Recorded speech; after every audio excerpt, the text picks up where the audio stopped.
Buenos días para todos. Para mí es un gusto estar hoy aquí compartiendo con ustedes.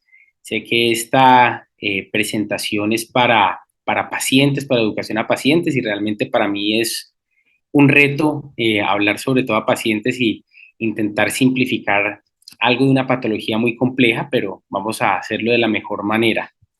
Eh, Mi nombre es Andrés Felipe García, yo soy médico internista, endocrinólogo, tengo una maestría en endocrinología oncológica.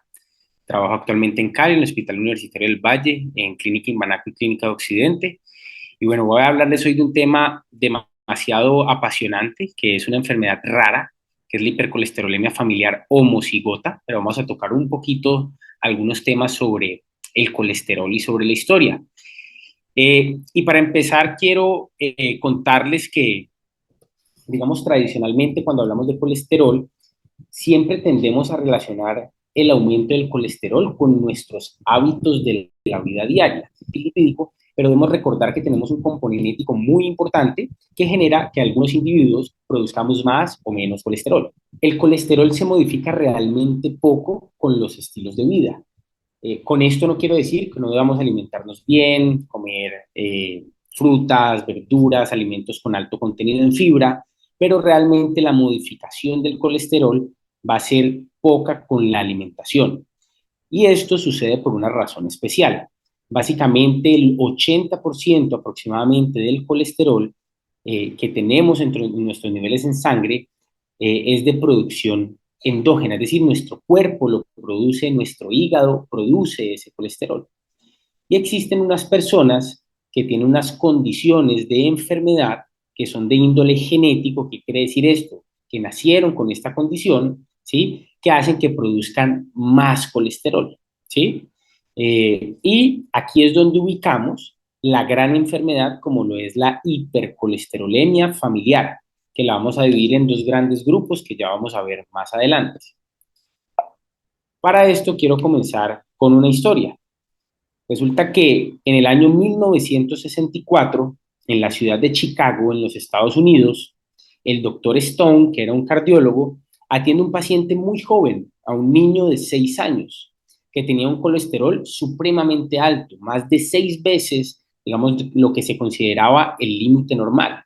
Y específicamente un colesterol que llamamos colesterol LDL o colesterol de baja densidad, que es una lipoproteína que transporta colesterol en la sangre. Y es el que conocemos tradicionalmente como el colesterol malo. Este niño tenía niveles demasiado altos de colesterol y, como podemos ver en la imagen, tenía unas protuberancias en su piel que se conocen como santomas, que son depósitos de colesterol en la piel. Entonces sus padres llevan a este niño, que su edad oscilaba, era de 3 años, llevan a este niño a consulta por estos hallazgos. Cuando se le toman los niveles de colesterol, se evidencia que estaban supremamente altos. Dramáticamente, este niño a los 12 años se empieza a quejar con su cardiólogo, con el doctor Stone, que le faltaba un poco el aire para respirar cuando jugaba béisbol o jugaba hockey, cuando se comparaba con sus compañeros. Resulta que el niño tenía algo que se llamaba angina. ¿Qué es la angina? Es cuando empieza a faltar sangre con oxígeno en el músculo del corazón y el músculo del corazón empieza a doler, ¿sí? A faltar un poquito el aire, y resulta que los pacientes que tienen el colesterol muy elevado van allanando el camino para que sus arterias, que es por donde transita esa sangre oxigenada, se vayan llenando cada vez de colesterol y formando algo que conocemos como aterosclerosis, que es la formación de placas de colesterol en las arterias de los pacientes que tienen los niveles de colesterol, específicamente el colesterol LDL, muy alto. Hoy sabemos que hay una relación lineal y directa de tener el colesterol LDL muy alto con enfermedad cardiovascular. Esa enfermedad cardiovascular puede ser en el corazón, pero también puede ser en el cerebro, así como también se pueden tapar las arterias de las piernas, que se llama enfermedad arterial periférica, ¿cierto? Entonces, este doctor, en búsqueda de encontrar una explicación, una razón, estamos hablando del año 1964, se da cuenta que en Texas, en el estado de Texas, en los Estados Unidos, en Dallas, habían dos científicos que estaban trabajando mucho sobre el tema del colesterol. El doctor Stone, como excelente cardiólogo, empieza a indagar en la familia de este niño, que es John Déspota, y resulta que su abuela materna y un tío materno habían tenido enfermedad cardiovascular. Resulta que también sus padres, su papá y su mamá, también habían tenido enfermedad cardiovascular, enfermedad del corazón. Entonces empieza a pensar que es altamente probable que los niveles del colesterol de este niño John Déspota estuvieran elevados por un componente genético.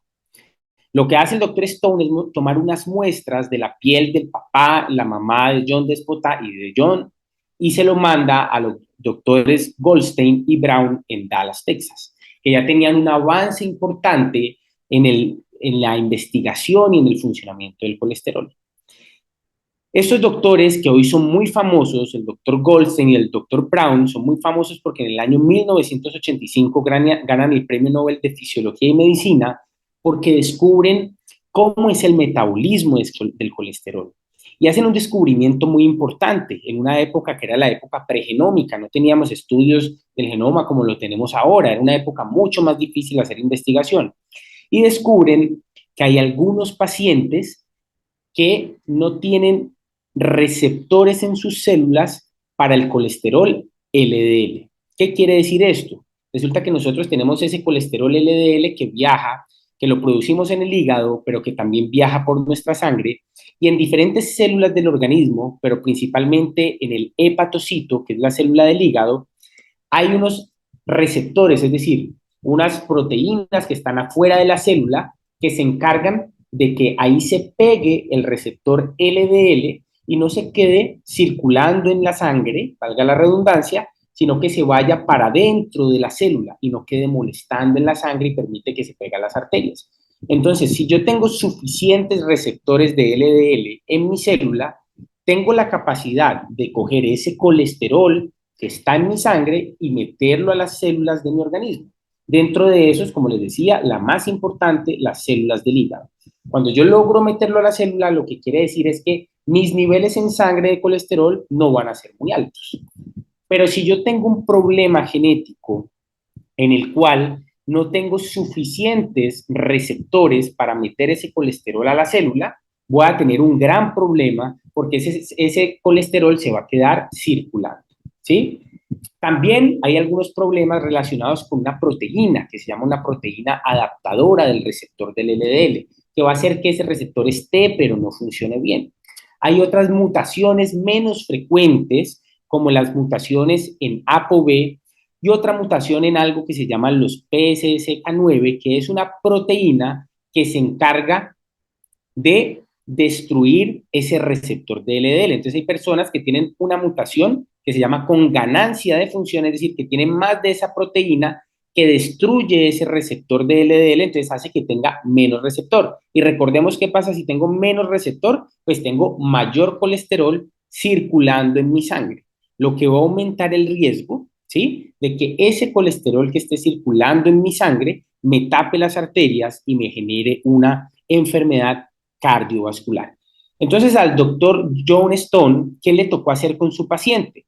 Al doctor Stone, perdón, ¿qué le tocó hacer con John Despota, que era su paciente? Le tocó hacer, en ese momento no existían medicinas para tratar este colesterol alto, le tocó meterlo como una especie de diálisis, ¿sí? Algo que se llama aféresis de LDL, que era a través de un proceso de diálisis sacar su plasma, es decir, sacar su sangre, limpiarla entre comillas cada 2 semanas y volverla a entrar sin colesterol LDL. Esto mejoró mucho los síntomas de John Despota y ya podía jugar mejor con sus amigos, podía hacer mejor deporte, porque en ese momento ni siquiera existían las famosas estatinas que hoy las tenemos disponibles, pero que, como vamos a ver, no van a ser tan efectivas en el paciente con hipercolesterolemia familiar homocigota. Y le debemos mucho a estos investigadores, tanto al doctor Stone como cardiólogo, quien es quien envía las células de los padres de John Despota y de John Despota a los doctores Goldstein y Brown. Les debemos mucho en la investigación de esta enfermedad, porque gracias a ellos, digamos, empieza este recorrido y allanan el camino para los grandes descubrimientos en medicamentos que puedan modificar la historia de vida de estos pacientes, porque si no fuera por intervenciones que podamos hacer, estos niños pueden inclusive tener infartos de su corazón desde los 5 años de edad, ¿cierto? Es algo demasiado catastrófico.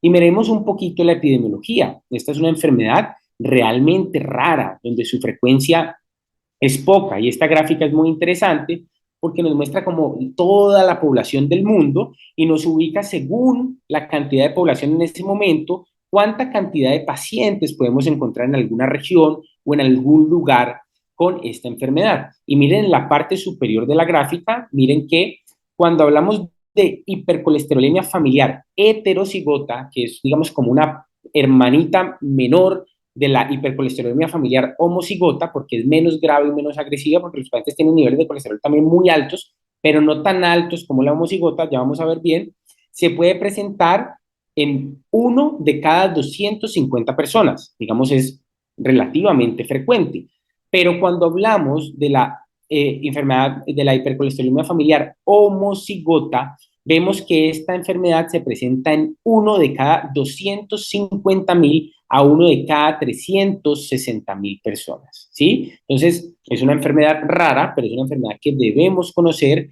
y debemos sospechar en ciertos pacientes, como el caso del paciente que les mostré anteriormente, un niño que tenga santomas, que le salgan esas protuberancias de colesterol, o que tenga santelasmas, que son aquí en los ojitos también como unas protuberancias de colesterol, debemos sospecharlo, o cuando tengamos niveles de colesterol exageradamente altos, que ya vamos a ver cuáles son.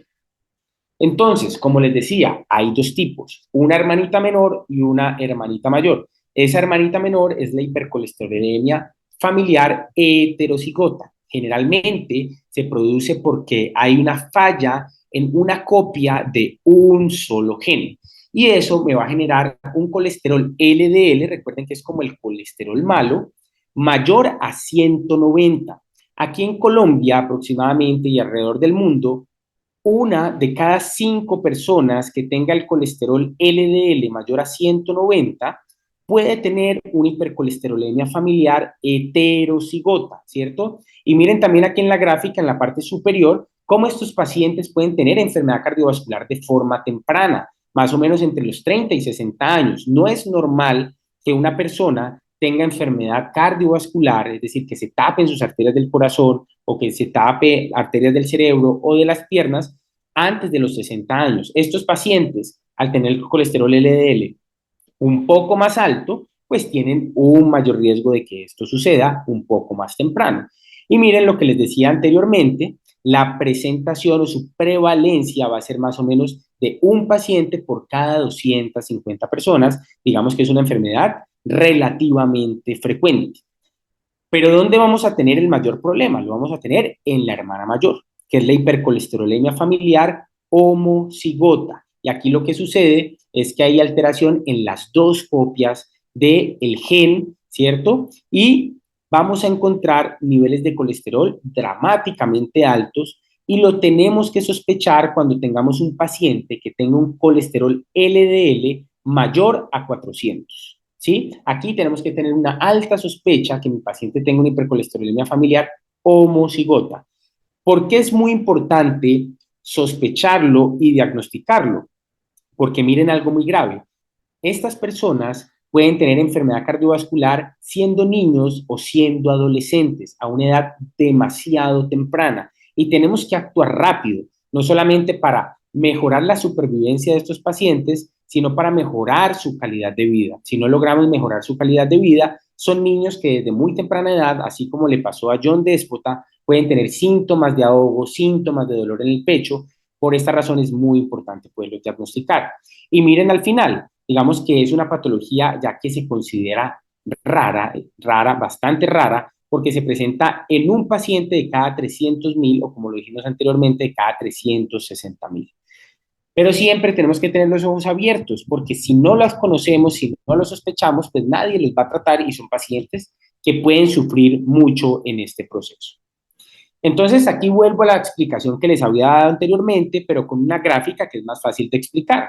Entonces, miren, en el lado izquierdo de la pantalla, un paciente normal que tiene receptor de LDL, miren el receptor está pintado en rojo, y miren cómo ese receptor de LDL tiene la capacidad de que el LDL se le pegue, ¿sí? Y él lo introduce en la célula. ¿sí? Entonces, al introducirlo en la célula no tengo tanto de este colesterol circulando. Miren qué pasa en la hermana menor, en la hipercolesterolemia familiar heterocigota. Resulta que hay menos receptores de LDL, pero aún se conservan el receptor. Entonces, ¿qué pasa? Mete algunos, pero no puede meter todo el colesterol LDL. ¿Y qué pasa en la sangre? Miren que hay más moléculas de LDL pintadas en azulito circulando en la sangre. Acordemos, mayor de 190, entonces está por ahí circulando y aumenta el riesgo de que las arterias se tapen. Pero ¿qué pasa con la hermana mayor que es más agresiva? No hay nada de receptores de LDL en la mayoría de los pacientes, que es la mutación más frecuente en el 90% de los pacientes. No hay nada de receptores de LDL en la célula, entonces todo ese colesterol LDL no entra a la célula, sino que se queda molestando en la sangre y genera la capacidad de tapar las arterias por tanta cantidad de receptor de LDL. Resulta que muchos de los medicamentos que tenemos hoy para tratar el colesterol alto dependen del receptor de LDL. Lo que quiere decir que si yo no tengo receptor de LDL, no me van a servir algunos medicamentos que hoy tenemos, como por ejemplo las estatinas. Pero resulta que la genética es muy compleja, muy, muy compleja. Entonces, resulta que hay unos pacientes que pueden tener algunas mutaciones que se consideran defectuosas y otras mutaciones que se consideran nulas, ¿sí? Dependiendo de la variante, de la mutación que tenga. Eso es algo ya, digamos, muy específico y que no vale la pena entrar en detalle. Pero, ¿qué quiero decir con esto? Cuando es una variante defectuosa, así sea una hipercolesterolemia familiar homocigota, esa variante defectuosa puede guardar algo de actividad del receptor LDL, que puede oscilar entre un 2% y un 5%. Lo que quiere decir que si guardo algo de actividad, esas medicinas tradicionales como las estatinas, como la torvastatina, la rosuvastatina, la simvastatina, me van a servir para bajar un poquito el colesterol, pero probablemente no sea suficiente. ¿Listo? Pero si yo tengo una variante nula, es decir, que no tengo absolutamente nada de actividad del receptor de LDL, no me va a servir probablemente para nada dar estas medicinas como las estatinas para controlar el colesterol en mi paciente. ¿Listo? Entonces, ¿cómo vamos a hacer el diagnóstico? Ya lo mencionamos un poco anteriormente, pero aquí hay como unos criterios que están en inglés, pero los vamos a traducir y básicamente uno de los criterios más importante es tener el valor de colesterol LDL, que se mide muy fácil en un perfil lipídico, sí, que lo podemos hacer relativamente fácil. Es recomendable en hijos de personas que tengan un antecedente de hipercolesterolemia familiar o el colesterol LDL alto, hacer un tamizaje temprano es buscar activamente cómo está su colesterol y si llegáramos a encontrar un colesterol LDL mayor a 400, pues como lo dijimos anteriormente, es altamente sospechoso que mi paciente tenga una hipercolesterolemia familiar homocigótica, así que lo confirma. Hay otras condiciones que pueden elevar de esta forma, pero digamos son un poco más raras. Y miren también si mi paciente antes de los 10 años tiene esas santomas, como les decía, que son esas bolitas de colesterol, hay que sospecharlo. Otra cosa también muy importante es algo que se llama el arco corneal, que es alrededor del ojo, se ve como un circulito blanco que me tiene que hacer sospechar que también, digamos, hay depósitos de colesterol en ese lugar. Y ya existen unos criterios genéticos. Cuando yo ya lo sospecho, ¿qué debo hacer? Debo pedir un panel genético o tengo que mandar al genetista, si yo lo sé hacer, lo puedo hacer. Algunos endocrinólogos los pedimos nosotros, pero también nos apoyamos de genética porque esto es un trabajo en equipo y se pide este panel genético de las mutaciones más frecuentes y de esta forma yo puedo tener el diagnóstico certero de que mi paciente tiene una hipercolesterolemia familiar o homocigota. Es muy importante recordar esto porque esta enfermedad también se ha visto en poblaciones en la cual existe endogamia, es decir, que se cruzan familiares, primos, hermanos, lo que sea, y existe posibilidad que si un papá tiene una mutación, digamos una enfermedad de hipercolesterolemia familiar heterocigota, y la mamá también, si se cruzan, la descendencia puede, digamos, tener esta combinación de mutaciones y tener una hipercolesterolemia familiar homocigota, y por eso es muy importante, digamos, como hacer el árbol genealógico y hablar con, digamos, los padres de esos pacientes. Entonces aquí les traigo las fotos, miren los santomas, miren un piecito con unos santomas muy importantes, con santelasma, no les traje el arco corneal, pero es una bolita blanca alrededor de los ojos, ¿cierto? La parte interna del ojo. Y esto, digamos, desde el punto de vista clínico, es muy, muy, muy, muy importante que sospechemos que mi paciente pueda tener una hipercolesterolemia familiar homocigota. Entonces, hablemos ahora de los medicamentos o de las opciones de tratamiento que tenemos. Les mencionaba anteriormente que desde hace algún tiempo, más o menos desde los años 80, cerca de los 90, aparecen las estatinas, que es una medicina que ha revolucionado la historia de la medicina moderna, gracias al doctor Akira Endo, que fue quien descubrió las estatinas, y es un medicamento que logra bajar de forma considerable e importante los niveles de colesterol, sobre todo cuando no hay este tipo de mutaciones. Pero tenemos que dejarle el miedo a las estatinas. Digamos, las estatinas han sido muy satanizadas por muchas personas en el mundo que realmente no tienen el sustento científico para hablar de un medicamento que realmente lo único que ha hecho es salvar vidas y mejorar la calidad de vida de muchísimos pacientes. Es cierto que como todo medicamento puede tener efectos adversos. No hay un solo medicamento en la historia o en nuestra medicina que no pueda tener un efecto adverso, y es lo lógico y es normal. Así algunos pacientes que consumen estatinas, más o menos entre un 15 y un 20%, es decir, 15 pacientes a 20 pacientes de cada 100 pueden presentar algo de dolores musculares asociadas a las estatinas, pero no es algo grave realmente. Entonces, lo que tenemos que pensar es que hay 80 pacientes u 85 pacientes que no van a presentar ningún síntoma. También se ha hablado de que aumenta el riesgo de demencia o que aumenta el riesgo de diabetes. Esto no es absolutamente claro, pero lo que sí es absolutamente claro es que el beneficio va a superar el riesgo siempre de consumir estos medicamentos. Entonces hay que perder el miedo a las estatinas.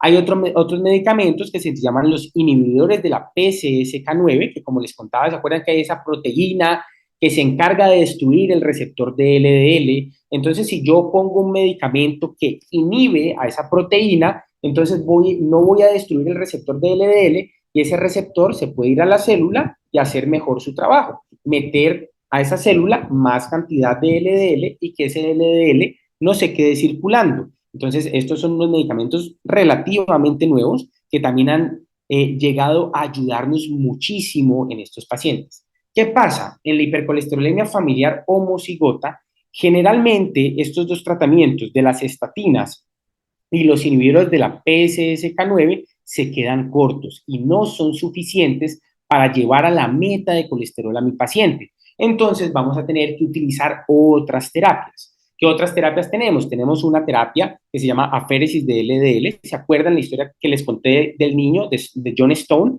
A él, de John Despota, su médico Stone, el cardiólogo, le planteó hacerle aféresis de LDL y fue lo que le mejoró su calidad de vida en su momento, que es sacar ese colesterol LDL, digamos como en una especie de diálisis y volver a meter el plasma sin ese colesterol LDL, ¿cierto? Y tenemos otros medicamentos que actúan por otras vías totalmente diferentes, como el lomitapide, ¿sí? Que es un medicamento que ha mostrado una gran efectividad en los pacientes con esta enfermedad y logra disminuir de forma bastante considerable los niveles de colesterol LDL, lo que muestran los estudios aproximadamente entre un 50 y 60%, que es un valor bastante considerable, pero a veces inclusive tampoco se logra llegar a la meta porque en estos pacientes necesitamos metas muy estrictas y muy bajas de colesterol LDL, generalmente por debajo de 70, algunos pacientes por debajo de 55, ¿sí? Pero generalmente por lo menos por debajo de 70. Pero miren algo muy llamativo, inclusive en los países de ingresos económicos altos, solamente el 12% de los pacientes con hipercolesterolemia familiar homocigota logran llegar a esta meta de colesterol LDL menor a 70. Entonces miren que no es fácil. Ahora vienen unas nuevas terapias, hay un medicamento que se llama Evanicumab, ¿cierto? Que es un medicamento que todavía no lo tenemos en Colombia, y este es un medicamento que actúa en otro sistema diferente que logra también bajar los niveles de LDL. Y lo bueno es que, digamos, la tecnología va avanzando, la ciencia va avanzando y cada vez tenemos más opciones terapéuticas para ofrecerles a nuestros pacientes.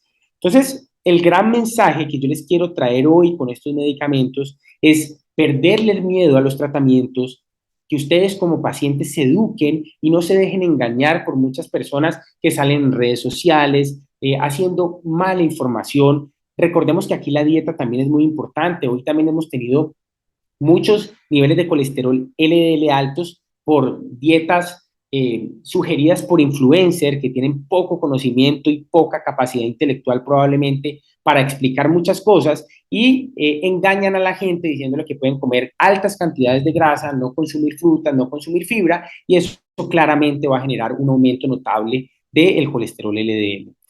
Y aquí les traigo como un resumen de todo. Básicamente, importante recordar que es una enfermedad genética, que es una enfermedad rara, que tenemos, digamos, pocas alternativas de tratamiento, pero hoy tenemos muchas más que hace unos años, que tenemos que identificar tempranamente a nuestros pacientes y que debemos tratarlos para que tengan una mejor calidad de vida y sobre todo para que tengan una mejor esperanza de vida. Estos pacientes mueren muy jóvenes cuando no se actúa a tiempo. Entonces es importante siempre, digamos, si esto lo está viendo personal de salud, identificarlo rápidamente y poder enviar a pacientes a especialistas, cardiólogos, endocrinólogos, medicina interna, que haya una sensibilización importante con esto y no perder tiempo en el tratamiento. Esta es la información que les traía el día de hoy. Espero que sea muy útil para ustedes. Les mando un abrazo grande a los pacientes que conviven con esta condición. Estamos para ayudarles y para servirles en lo que podamos. Muchísimas gracias por escuchar.